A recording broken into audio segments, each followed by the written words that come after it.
আপনারা বলেছেন আপনারা বাধ্য হয়েছেন, আমরা এখন জানতে চাই আপনারা কিভাবে বাধ্য হচ্ছেন, কে আপনাদেরকে বাধ্য করছে? জনসম্মুখে সাহস করে বলুন, আমরা আপনাদের পাশে থাকবো। আর নাহলে আমরা ভেবে নিব আপনারা বাধ্য হচ্ছেন না, আপনারা পুনরায় নতুন কোন স্বৈরাচারের দালালি করছেন, নতুন কোন স্বৈরাচারের পক্ষে বৈধতা উৎপাদন করছেন।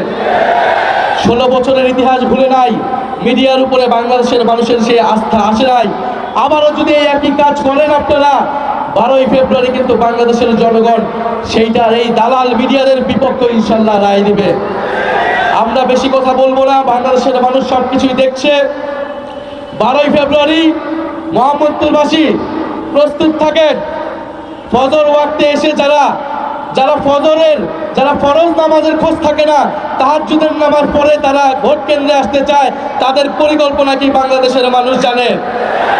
আমরা ইনশাল্লাহ থাকবো, ভোট কেন্দ্রে থাকবো।